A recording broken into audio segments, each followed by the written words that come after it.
Hi, I'm Saren. And I'm Ray. We're your Spider Baby hosts from To Know Her Is to Fear Her, a Spider-Woman podcast, as well as proud members of the collective. You're listening to Capes and Lunatics. Gimme, gimme. Hi, this is Phil, and I'm here to make sure you know all about the Capes and Lunatics Patreon. Don't miss out on all new episodes of Wade's World, Boob Windows and Long Boxes, our Hard R movie reviews, and so much more, all completely uncensored. Access starts for as little as $1 a month, full videos when you pledge $3 a month. Check us out at the link in all of our show notes, or just go straight to patreon.com/capesandlunatics. Hope to see you there. This is Luca Perich, and you're listening to the Capes and Lunatics podcast. Recording has started.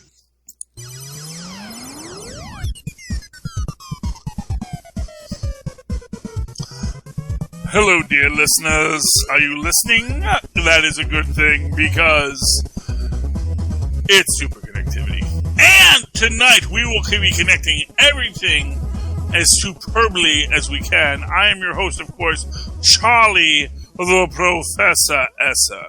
And with me, as always, is the blue-eyed bomber from the Burg of Pits. Phil, me, and Perich. Welcome, Philip. Thank you. This world is made brighter, for it has been seen by your eyes. Just know that. Okay. You okay, little one? Okay. It's, you go for a run, sometimes the ground doesn't cooperate, and you have to understand that. The walking upright, it's still a relatively new thing for our species. And every so often, that old nemesis gravity reaches and pulls you back down. Gravity's a bitch. Gravity, because that is the angels and the devils keeping you where you're meant to be. Not amongst the stars, they say, you belong in the dirt. But man says, no! Devils nor angels shall keep me from my destiny. And so we stand and look high into the night and say, soon you will be mine. I mean, we already somewhat did it. We are reaching space. We are going to space. More and more people every day are going to space. Thank you for that As you leading may have interest in heard. us, sir. Well, we might go to space because as of today, Anyone as of can right go. now, Anyone seems to go now. you can go to space. The oldest man ever, 90 years old, 90 years young. A spry young fella by the name of Billy Shatner. A spry young 90-year-old Canadian sat upon a chair, as he had done so many times, and looked out into the infinite. And I would like to congratulate Willam Shatner on making this historic moment. Historic because he is of the class of people who, I suggest, we shall forever call rocket men, rocket women, rocket people, rocket association that you so desire, because he is not an astronaut. And there is a great deal of controversy and uproariousness about this question. George Takei, is that you? Here's what I will say. The entire purpose of Blue Origin was to make a world where you didn't have to be an astronaut to go into space. That anyone should be able to go into space. It does not require months of training, peak physical conditioning, a lifetime of dedication to this difficult and hard art of being in space. We have reached, as the original scientists of the early space missions wanted, a time when humans could be simply ballast. And you can laugh and chuckle, but really, that was the idea all along. Not everyone is a world-grade test pilot, but everyone should be able to go to the stars. And to say that now, non-astronauts, people who will not be astronauts because they are not doing scientific astronaut stuff, They're not flying anything. They're just sitting there, going up and coming down, as we all one day dream of doing. That's the thing. I mean, sure, I might imagine someday I could fly a Piper Cub and have my pilot's license and go up and go down like that. But generally speaking, if I'm going to fly somewhere, I'm going to get on a plane. I don't need to be a pilot just to fly. I don't want to have to be a pilot just so I can fly. Because sometimes I want to get on a plane and have someone bring me drinks as I sit and watch a 90-minute version of some 4-hour movie. Yeah. Because it's enjoyable to just do that thing. And I want to get to some place. And that is what Blue Origin opens up. It opens up a world of rocket men and rocket women and rocket people to slip the surly bonds of Earth and touch the sky. And someday they may even touch a little further. Because that's the idea, is we want to get beyond the edge of space and go somewhere important. Either go to the edge of space and then land somewhere else than where you took off. Which is, to be fair, what Branson is doing. Branson's space plane goes up and lands somewhere else. So that you could arguably have that hypersonic flight and that space plane flight that people have long dreamed of. Although, I think the basic problem that you hit with the space plane is that there's nowhere on Earth that is far enough away that it's not shorter to just fly there in the other direction. So it's like you get into that orbit, and yes, you have the Earth turning to double your speed effectively, but at a certain point, you're just going to come back around, and you'll be landing in a spot that would have actually been closer to fly to, just in the other direction. So that's the basic problem with commercial spaceflight, is we don't have anywhere to go yet. But right now, that's the thing for me. It's like that Willam Shatner is going up and flying into space is a great moment in history because, like Jeff Bezos before him, he was completely unqualified to go into space. And yet, he did. Because he had a seat that he didn't have to pay for. Yeah. And that's the thing. This was actually the first time that they actually made money on one of these flights. This was the first time that two schmucks actually paid money to go on a Blue Origin flight. Now, granted, they got to go up with Willam Shatner. So I'm imagining that's a selling point. It's like, well, I went up. I've met Willam Shatner. I have actually met Willam Shatner in space. Now, whether or not that was worth the $250,000 they spent for it, I don't know. Well, is that going to be a selling point now too? If he can get celebrities on those flights, it's like, oh yeah, I know you're paying a ton of money to go into space, but you get to go into space with a celebrity. Yeah, I mean, for real. I mean, hey, George Takei. George Takei does many things, but I'm sure he would be happy to go into space. Oh, I'm sure he would. Like, I will happily do the 6 o'clock show, once a week. Yes. 2 people will pay $250,000 and you'll shoot me up to space, Oh, I'm sure they could give him. Let me get my beak wet on that, and we'll call it a day. I'll sign some autographs in space. I'm sure he could sit at a fake control panel, and Bezos can say Warp Factor 3, and he could say, "Aye, aye, sir." Yeah, and for what it's worth, Koenig would like to. I mean, freaking, you got, and you have the entire Next Generation staff ready and willing to go up into space. Seriously, that's what I said. Why Shatner, man? Get Patrick Stewart in the chair to say, engage. Oh, yeah. And, that's the thing is I'm sure they all would love it. I would love to go to space. Oh, yeah. I would love to go to the edge of space and say, oh, look, space. Oh, look, the Earth actually is round. Look at that. Suck it, it's round. To be fair, even Columbus figured that out, and that guy's an idiot. We just had Columbus Day, Philip. I don't know if you knew that. I know. You mean Indigenous Peoples Day? Yes, I know. Indigenous Peoples Day here in Newark, yes. But, Well, actually, officially now it is also Indigenous Peoples Day, as Biden has declared it, which is fine. Although it's not the legal holiday, officially is still Columbus Day. But, that's the problem with Columbus, you see.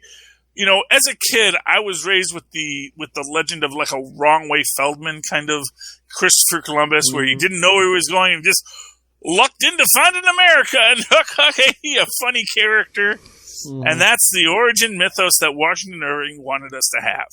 Oh, you know, some queen sold her jewels, send this crazy little Italian off into the big blue beyond, and he found what he said was America, and so it became America, and there we go. That's our little origin story. Don't ask too many questions. But because it's based on a real human being, questions get asked, issues get raised.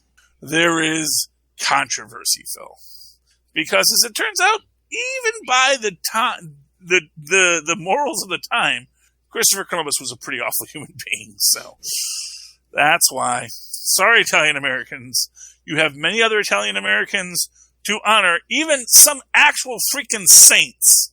So maybe we should have some Italian saints, the way the Irish have a nice beloved saint who drives snakes out of Ireland. And, you know, that's the advantage of St. Patrick, is he's kind of a character of legend at this point. And whether or not you want to say there's some darker motivation in his existence, that's just your own myth that you're creating for the character. Because the character has already told his story. And all the stories we write of them now don't have contemporaneous, words. Christopher Columbus has contemporaneous records that he wrote himself that are pretty danging. So, yeah. Happy Indigenous Peoples Day, Philip. Thank you. Okay. And that is all about exploration that I have to go on.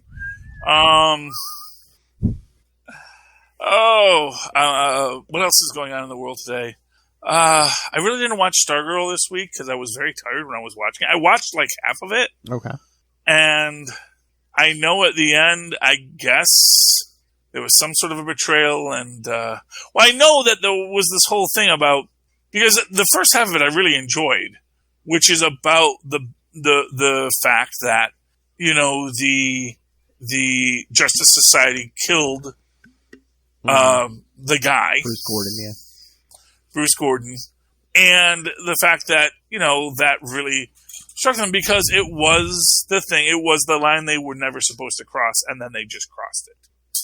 And, that is the point, that you have to have a moral line you don't cross. And at the end, Courtney was dragged down in that hole by Calypso, just like, what's his face is Dr. Midnighter, or no, the Dragon King's daughter.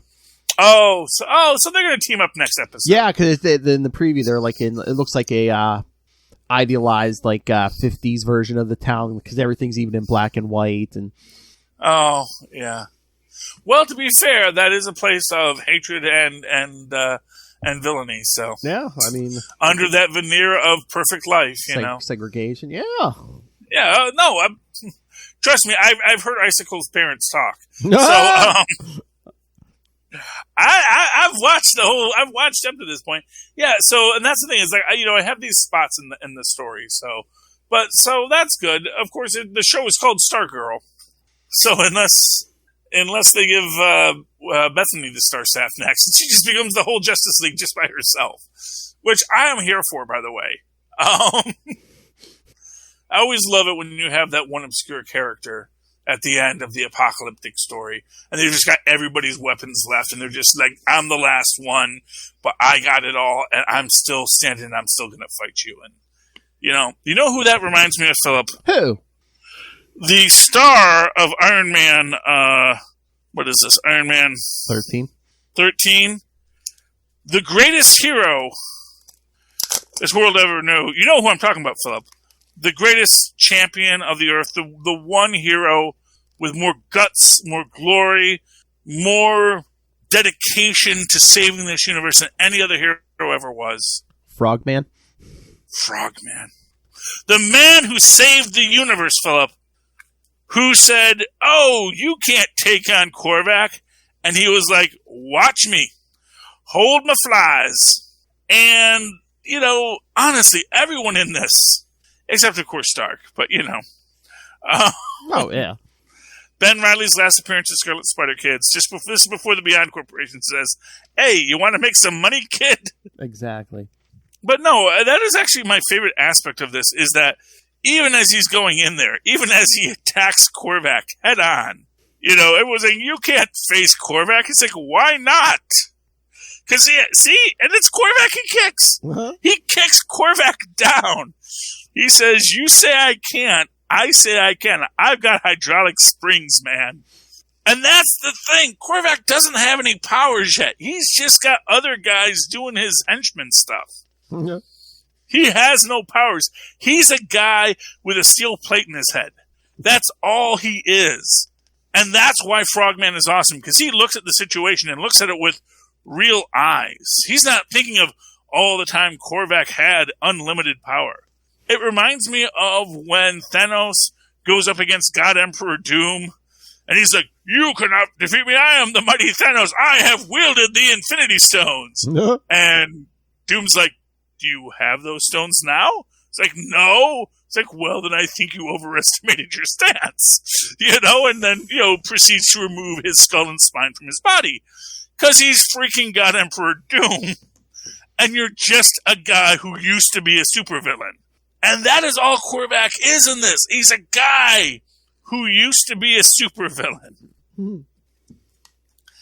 And so the fact that Frogman saves the day, that is, to me, the thing that makes this thing. And of course, we got Misty Knight doing her thing. She's pretty awesome. We got Hellcat. We've got Gargoyle, who breaks his specs, sadly. I almost, feel bad that Ben Reilly's here. Because, yes, he is the also-ran Spider-Man. Although now he is the Spider-Man. But it's it's like when he's getting outclassed by Frogman. Well, maybe that's why they're Beyond Corporation. Kind of like, hey, you had a couple of rough days, kid. Let's see if we can help.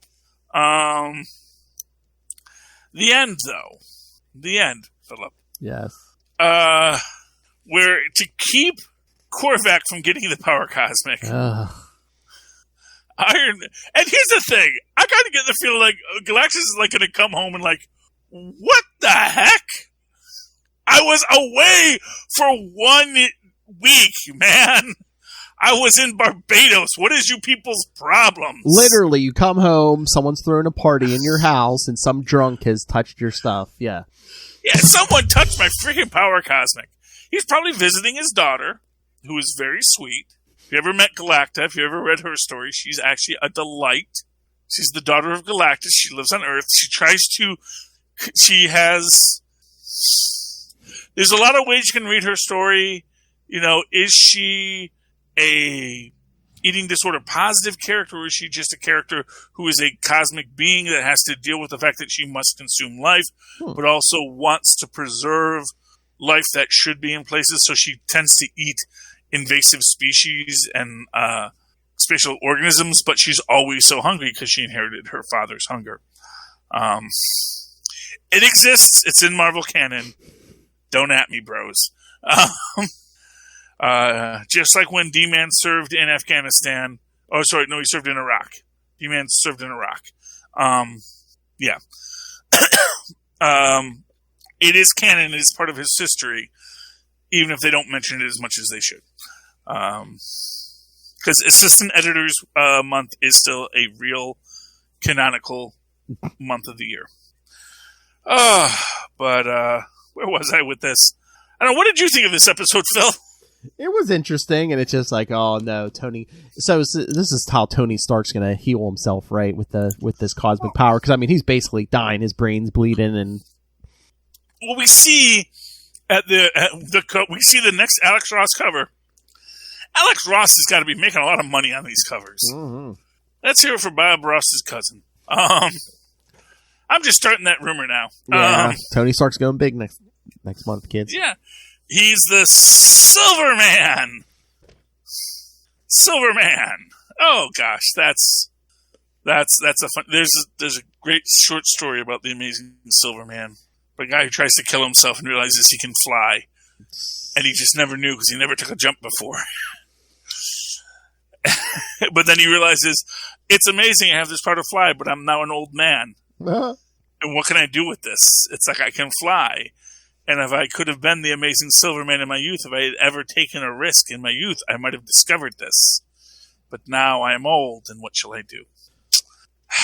The Amazing Silverman.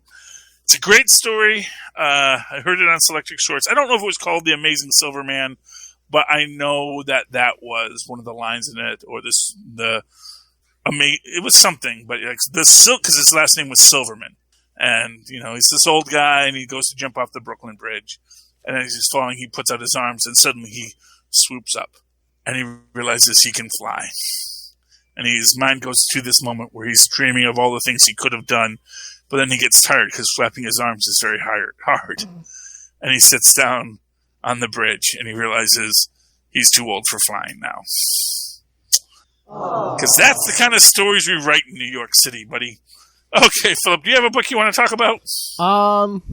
Yeah, let's talk about Avengers 49. Oh, love this book. You know why I love this book, Philip? Why? Because She-Hulk was playing him the whole time. I know, but wasn't that a big gamble that it's like, okay, we're betting the Russians can't break this gamma-powered being? I mean... Phil, just think about what you just said. Yes. This ain't Bruce Banner, who true. always had a bifurcated brain. Yeah. Who, freaking Maynard could look at my fancy disc, dude. Mm-hmm. Why don't you just be a professor for once? Okay, I'll be professor now. That works. No, this is freaking Jen Walters She-Hulk, true. Who has an didactic memory, who has memorized things, is already a Hulk, knows she can kill all these people. Who knows, quite frankly, quite honestly, she's not in with them. They're in with her. And that's the thing. And they know, and that's what we get in this dialogue going back is, that the Dor Milaje, like their intel says, basically Russia's trying to destabilize Atlantis, similar to the way that actually Latveria destabilized Wakanda not that long ago. So, no wonder how they knew what to look for. And here's the thing. Here's a fun thing. This is a deep dive Hulk callback if you know what you're looking at. When she takes off the breathing apparatus. Do you know why she takes off the breathing apparatus, Philip? Why? Because Hulks can breathe underwater. They only held their breath because they thought they couldn't. Oh. That's a Peter David bit. You remember it now that I mentioned it. Yeah. When he was like, wait a minute. I've been down there so long and I'm talking. Wait, am I breathing? I just totally forgot I was breathing. Yeah, I do remember that. Yeah, and then we got Thor bringing in the underwater lightning. That's not going to cause a problem. Kids. It's magic. It's magic lightning. It's literal magic. Well, although to be fair, lightning does act weird. So I'm not going to say that it doesn't occur that lightning can go... Because that's actually an interesting thing about lightning that people don't know. We always think about lightning comes from the sky. Often it actually comes up from the crust to the sky. It doesn't actually come down. It's actually just electromagnetic buildups in the Earth's crust shooting upward because there's a significant enough negative charge or positive charge above it to pull up lightning from the ground. So, lightning literally is magic, Philip. People don't know that all the time, but it's true. It does not always behave by the laws we expect it to do. The Russians are going to drop a gamma bomb on Atlantis, which... Here's the thing about gamma bombs, Phil. They have a really high rate of creating superpowered monsters. Yeah. In a ton of 5,000, you might get 4 gamma-powered monsters. But we're going to drop it on, first off, an entire city of superhumans who, for all we know, eat gamma for breakfast. Like, what was their thinking that somehow dropping a gamma bomb on Atlantis, aside from poisoning a lot of the ocean, isn't just going to create an army of gamma-powered Atlanteans that can now breathe air because we already know Hulks can breathe water. And let's say you kill most of the people down there. Like Thor's probably going to survive. Do you really want to piss Thor off that way? Oh, yeah, I do like when they're listing the war crimes of Perun and Chernobog. I like how they do cross over various different like periods of Russian history, showing that they're not loyal to the politics. They're just there to kill whoever is fighting them. Which makes sense for Chernobog. Perun, I got to think, was a more merciful god, but that's just my assumption. We do get, of course, now we have our gamma-powered Red Widow with knockoff super soldier serum, which is probably Black Widow Wolf Spider serum or something like that. Something. But, the gamma is reacting with her. So maybe, but I guess, that's the thing, is I was wondering, are we actually going to get like a longer World War She-Hulk thing? It's like, no, next episode's the end of the World War She-Hulk story. So we'll get a resolution to it, whatever it's going to be. But I see I love this episode. I see a college dropout on the cover of next issue. Yeah. Although, man, that is some throwback artwork, don't you think? Doesn't that look like? Yeah, the floating heads. Yes. Yeah, it's like it seems. I like it. Yeah. You see, his hands are all bandaged. Mm-hmm. It's some old school Doom bandaged hands. Well, I don't know if that's like I don't know if that's going to be the start of the next arc too. And I think we're doing like characters from the multiverse and stuff. So that might not be our college dropout. That might be from another universe. Might be the one where he graduated and Doom's a hero. My favorite story of Dr. Doom. The one where he said, well, let me just see if this Richard guy has anything to really say. Or maybe he pulls a Doctor Strange and blows his hands off instead of his face. Yeah, that could be it too. That's another universe. Mm-hmm. That's the one where Doctor Strange or Dr. Doom becomes the Sorcerer Supreme, and then he just uses the little rewrite everyone's brain to be Dr. Doom machine to make sure that the Sorcerer Supreme is always Dr. Doom. Because he just kidnaps Doctor Strange and then just rewrites his brain to have all of the knowledge of the mystic arts. It's a great ending. It's a fun book. But no, I like that cover for 50. Yeah, very throwback. Yes. I love. We need more floating heads. Come on. It's preaching to the choir, Phil. Preaching to the choir. I know. Want to talk Kang the Conqueror, issue 3? Sure. Tell me about it. Kang the Conqueror, issue 3. Only myself left to conquer.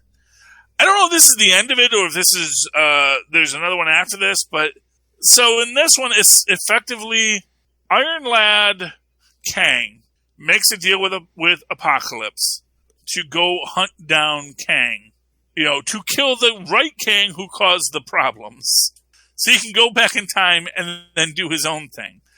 And he then, as he says, he does the one thing that Kangs never do. He takes the long way around. Because he knows when Kang's going to attack the Avengers. He knows when he can meet this Kang. But in order to do so, he has to go into like a sarcophagus and then absorb all the knowledge of the world while he's in that sarcophagus waiting for Kang to attack. And then when Kang does attack, of course, attacking the Avengers, we get that great first appearance of Kang story. It's funny because when he breaks into Kang's ship, guess who else broke into Kang's ship? Uh-oh. Who is that college dropout Doom. Of course. It's like, and this is a Doom. This is another time displaced. This is just one more time displaced Doom. Which makes me think, you know what? There's probably like a lot of time displaced Dooms out there. He just seeded himself through He just seeded himself through time. You know that.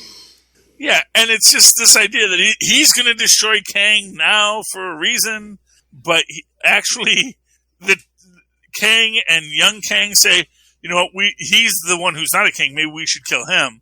And he defeats him, but then young Kang defeats old Kang, and then uses his ship to go back and become Ramatut to be thwarted by the Fantastic Four so that he could send Ravonna somewhere else so she's not destroyed. But then when he goes to return to her, now she's evil, as you do.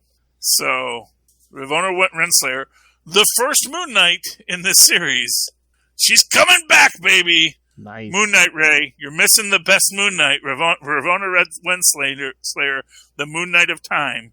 Look into it. You'll love it. Give me one, Phil. Here, let me pull this out here. Symbiote Spider-Man Crossroads number 4. Yay! What happens? Well, again, I mean, Spider-Man and the Hulk are jumping through portals. Hulk still has one of those Infinity Stones strapped to his head, so of course, it's dark, evil entity. Call me Brian, Oh, gods. And of course, since we have movies coming, who do they run into? Deviants and Eternals. Oh, well, those are nice. That's my biggest complaint about this new Eternals series, is it seems like they're going to be playing the Deviants as mindless monsters, and I don't think they were. I think they were a society, of monsters, but they were a society of monsters, and making them just be, I think that might be the twist at the end, is that it's like the Deviants aren't the enemy. They're just another version of humanity. They're the infinite mutation that humanity might take. The infinite mutation that humanity might take, Phil, because humans and deviants both, or Eternals and deviants both derived from humans. And that's the big mystery that will be revealed, that it wasn't about these two things. They were just the two opposite ends. What if humanity followed this line of arguable perfection of form, and what if it went into complete chaos of form, much like the Skrulls? And we do see in Skrull religion, you have the eternal Skrull and the constantly changing Skrull, who of course are wed, much the way that Crow and is it Athena who have a relationship in the Eternals? I think so. Yeah, so there's a lot going on here, Phil. Oh yeah. A lot to be seen in this new Eternals film. Yeah, I wonder what they're going to be doing, because I thought I saw, who was it, the director or somebody was saying it's going to be more Kirby than some of the later Eternal stuff, so. Yeah, well, that's interesting. That's mostly interesting because Kirby never created the Eternals to be in the Marvel Universe. Yeah, it basically was another thing, yeah. It was kind of like his own. It was he basically pitched them Fourth World. Oh yeah. He said, "Sure, make us a Fourth World," and he probably never wanted Fourth World to meet Superman either. But dude, you're making us comic books. You're going to meet Superman. Do some new gods, yeah. And he probably got mad about that, and then he got mad, and that because that was the thing, is Thanos originally wasn't an Eternal. If you actually go into Thanos' origins, you realize that because he's from a world of purple people. But he had a butt chin, and that's how you knew he was evil. Couldn't draw a goatee, but we're going to give him that weird little facial thing on his chin to denote that he was evil. And then they got a whole thing, and then they do the whole thing about Zuros and Eros and traveling to Titan. As you do, Philip, as you do. That's right. Anyway, your Symbiote Spider-Man meets the Eternals. Yeah, and again, like I said, movies. I mean, Doctor Strange has been in this thing the whole time, trying to track down Spider-Man. And again, I don't know if they making Peter David do this, because even in the last series they did, Kang was in the last one, so I was like, are they making him? I think he likes writing the stories. Oh, yeah. I don't think Peter David is just looking for. I mean, I could be wrong. Maybe the guy has a gambling problem. Hey, for those who know, that's why Celine Dion wound up playing a lot of shows in Vegas, because her husband liked to play the long shots. And hey, he wound up with Celine Dion, so you know what? Sometimes long shots pay off. Just gonna say it, Man has honest reason to think long shots pay off. So. Hey, a few years ago, Tyler and I met Dean Cain at the convention near here, and he was honest. He was like, "Yeah, my son's going to college, so hey, he's paying for his kid's college education." Well, exactly, and for what it's worth, it's great, but like I said, I don't think they're making him do anything. He's a professional writer. He's a professional comic book writer. I mean, they may probably what they say. Oh, here's stuff that we think is coming up. We want to do anything with any of these guys? And you say, oh yeah, I'll do something with this guy. I think he's the one who says, they show him, oh, here's some villains you can use. He says, oh, I got a good Kang story, or oh, I got a good deviant story. Yeah. You know. So how does he treat the deviants? Are they just mindless monsters in this, or do they have souls? No, I mean a lot of this is like punch them up. No, they're actually like devious. I mean, Crow is like trying to get that stone off. He wants the stone off Hulk's head. Well, devious is one. Being devious and being a monster are two very different things. Yeah, no. I mean, they're not mindless monsters. Yeah, they're actually. Yeah. They're not like just dragons. They're just not just. That's the thing. It's like all these characters. If they speak, they must have motivation. Yeah. It's like in Shang-Chi. That monster clearly had a purpose, had a mind, had a direction. Maybe it was an evil mind, but at least it was a mind. And maybe we should think about what that means more. But yeah, at the end, Hulk gets freed from that stone. But Carnilla, the Norn Queen, grabs that stone, and there's Spider-Man, Hulk, and Icarus. Icarus down there, and she's like, "Oh, now I have enough power to challenge Odin himself." Yay! Which stone was that? The Mind Stone? I believe it may. I think it is, but yeah, some of the characters in this are calling it like the Matrix Stone or whatever. So. Oh, it could just be one of those secondary stones. They've got like several of, including the Norn stones. Yeah, as Logan would say, they're like the fourth most powerful group of stones in this universe. Come on, I can make a snow golem with them. Yeah, perfectly logical, Frosty, the snowman. So my last book this week is Shang-Chi number 5, where, man, if you wanted evidence of the Illuminati was a bad idea, this is the book that basically says, oh yeah, that's right, the Illuminati is a bad idea. Because they're super sure of themselves, even as they're doing the exact same thing that they're wondering if Shang-Chi is doing. So the whole plotline of this is, the Red Dot who is apparently some great little villains we've just created who are tech villains. The Red Dot has captured a briefcase of the infamous of Iron Man. It's your classic. It's the old Silver Centurion armor in the briefcase. It's a lot of fun. But basically, and they're all like super, like they all have like cybernetic things, so like their hands become guns. But of course, Shang-Chi is faster because that's the gag. They even have him catch a bullet in his teeth. As you do when you're a Kung Fu master. That old gag, yeah. Because what's the greatest superpower, Phil? Kung Fu. Kung Fu. Kung Fu. It's the one thing that can defeat anyone. Greatest supervillain power is hypnosis. Greatest superhero power is Kung Fu. If you have Kung Fu or master hypnosis, you are a threat. It is just that simple. Exactly. Because, freaking the Ringmaster could hypnotize Galactus if he had to. And Shang-Chi could just punch him. And punch him hard in just the right place. And Galactus is going to say, dude, let me be the both of yous. I don't even want to eat your stupid world anymore. Yeah, but, so in this one, the Red Dot, because they were testing whether or not the 5 Weapon Society had turned... Well, their story is, we were testing to see if the rumors are true that you had gone soft and were trying to do good now. So they actually tricked Shang-Chi into capturing them so they could unleash the Iron Man armor. But then the Iron Man armor goes... Oh, and this is nice. We get a nice little scene with, of course, Shang-Chi's mom, and she's talking to the bugs. She spent, most of her life in the negative zone with all the bugs. It was less fun than you think. So she has a bunch of psychic connections. And then we get, speaking of movies, we get the whole thing about, I'm not from your dimension, son. It's like, oh boy. No. Mama's crazy. Which is what he's thinking, but whether or not that's going to be the case, we'll see. But then we see Iron Man shows up. We get an awesome punch him up with Shang-Chi and Iron Man, where he's pulling out his adamantium nunchucks. This whole thing about, it's not a hand-to-hand combat, and then he knocks off Iron Man's glove and puts his Iron Man's glove on and says, now it is.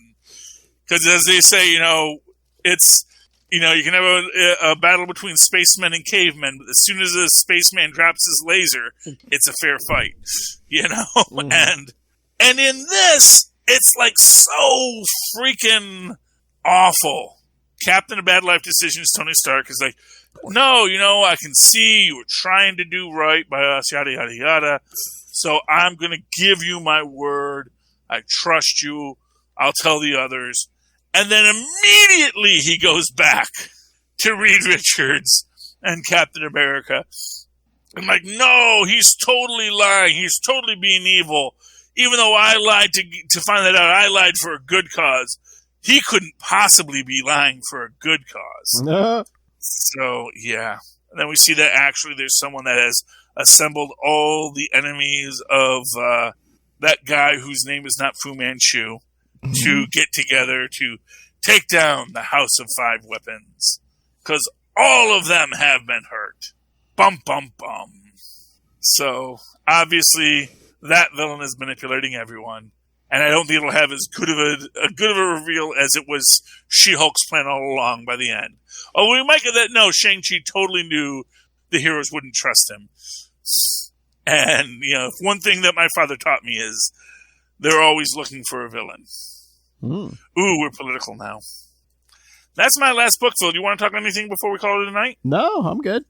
Well, great, Philip. You know, Philip. Yes, sir. If people would like to talk to us about the wonderful world of comic books and mass media and what might come next, how can they find us? The easiest way, you can always get a hold of us. Email us, capesandlunatics@gmail.com, or call the voicemail 614-382-2737. That's 614-38-CAPES. And just you can find all our social media, our YouTube channel, our Patreon, our merchandise, all of it. It's at Linktree, linktr.ee/capesandlunatics. Wonderful. And you know, Philip, if folks would like to write to me personally, directly, like a real child of the 80s, they can write me in that old-fashioned email way, the way mothers and fathers once did, at superconnectivityblog@gmail.com. That's superconnectivityblog, all one word, Philip, at gmail.com. Of course, they can always follow me on that newfangled Twitter device as I live tweet things like Stargirl occasionally, or a few minutes of other things like that show with the Legends who are from tomorrow, at Charlie Esser. That's CharlieEsser.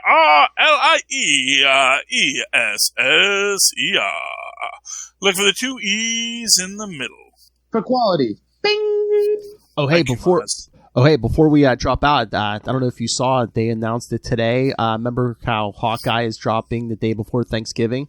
Yes. They're going to drop the first it's a double episode. Yeah, yes. Because I guess that way it works out, because I guess the week of Christmas will be the last Hawkeye episode, because the last week of the year, the Book of Boba Fett starts. Oh, well, there you go. Well, yeah, you don't want to oversaturate the market.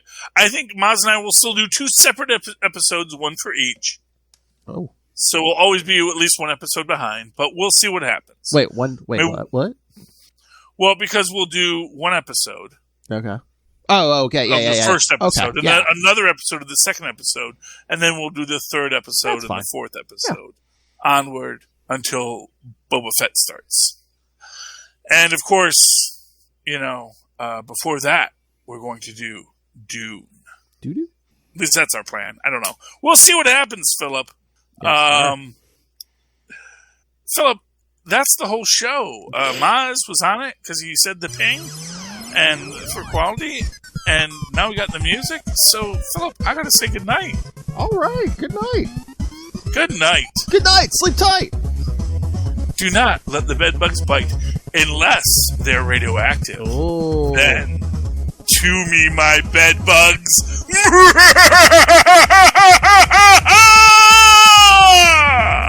Great power, great responsibility. You don't get extra powers, obviously. Yeah. They're all bedbug powers, but bedbugs are indestructible, so that's their shtick. Indestructible, Charlie Esser.